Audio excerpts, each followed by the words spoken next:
A true leader would have turned it around. If we would have had true leaders, they would have made the hard decisions. They would have told the people the truth and wouldn't have looked at the political consequences as the only thing that drove them. And we wouldn't be in this position.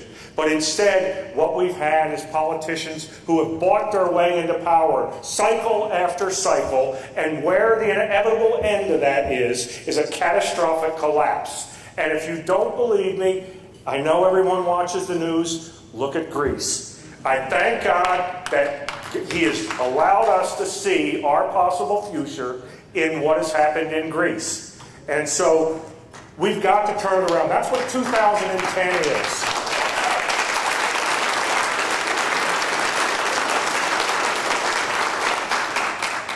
2010 is our last hope. And Senator Burr said it, and luckily, we've had people like Senator Burr who've been representing us who haven't been afraid, and they've been able to slow the progress. But we need to, in 2010, take a majority in one of the two houses, if not both the House and the Senate.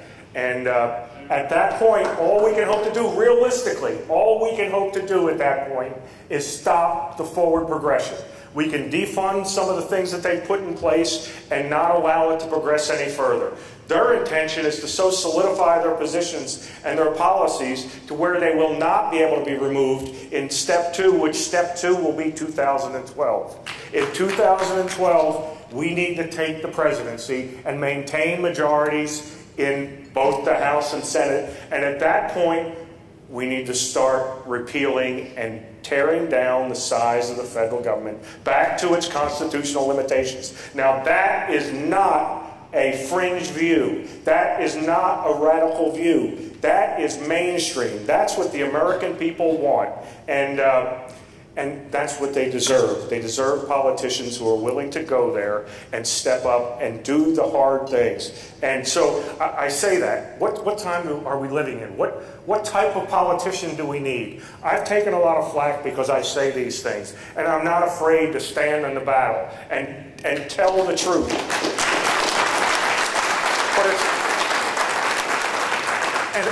And I don't say it as if I'm the only one. There are a lot of us out there who know what the answer is and know what has to be done. But we've all have to, from here out, understand that we can't be quiet anymore. We have to talk about what the solution is. We have to go back and explore our foundations, the founding principles of this nation. One of the things that was talked about when we were discussing the Second Amendment was the founding principles and how it's things become so much clearer when we reestablish the foundations. I've studied the Constitution and I've studied the Federalist Papers. I encourage everyone to do the same. When people talk about what our government was intended to be, there's no greater place to look than to look to the Federalist Papers.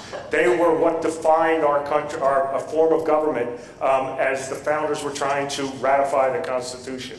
And I'll give you an example of one of those that I quote often. It's Federalist number 1, Alexander Hamilton. And what he talked about there was about how liberties of republics had been overturned through history. And people were worried about the Constitution, that if it was ratified, it would eventually grow, the government would eventually grow to where it's grown to. But he assured them that it wouldn't happen, and that history had shown that the liberties of republics had been more often overturned by a demagogue who would come in and promise and play to the people, telling them that there was some right they were being deprived when it wasn't actually there. And he said that it was less often overturned by the strict adherence to a constitution. And of course I'm paraphrasing.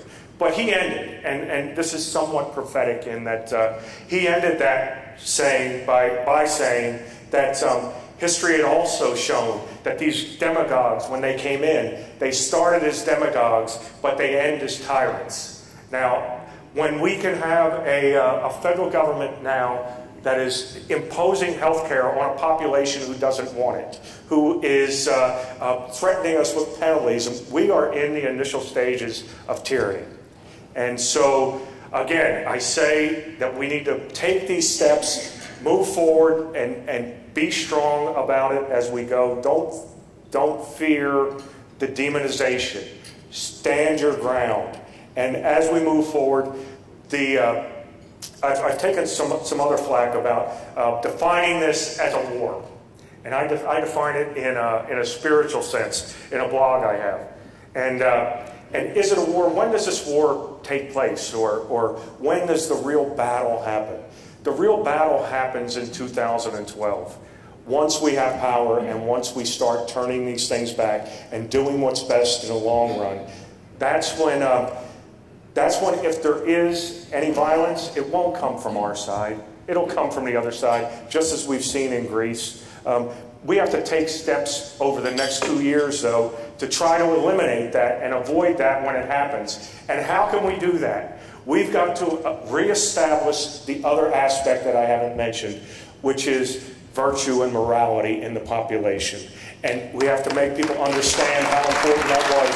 Our founders understood how important that was, not only in the governed, but in the governing as well. And so proper restraint will come through a moral compass. If there's no moral compass, there's no restraint.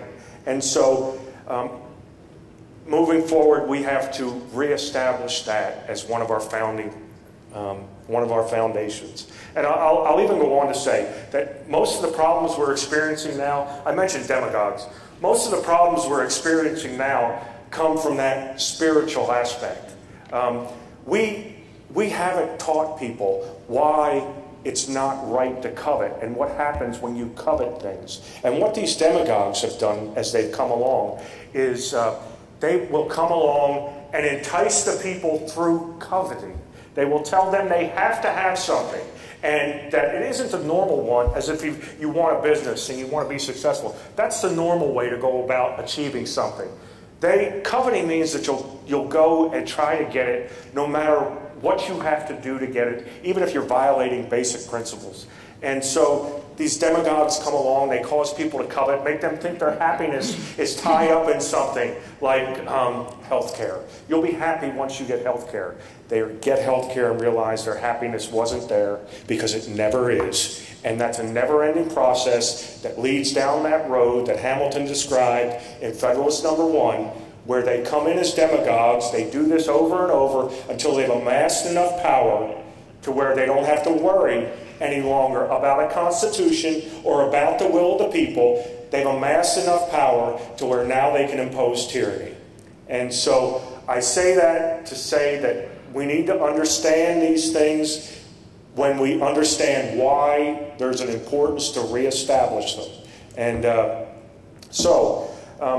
I'll just close with this. And as everyone knows, several days ago was the National Day of Prayer, and I was asked to be keynote speaker at our church. And the topic I was given was, what's the most important, if we as a people were going to pray for our nation, what would be the most important thing that we could pray for? And after much thought, and it didn't really come to me, even though I've said it so many times over and over again, but it's restoration. And restoration back to the nation we were upon our founding. And then beyond that, the second thing would be the courage to stand in the battle as it occurs, and the courage to stick by those principles and understand that we need to reestablish them. Thank you.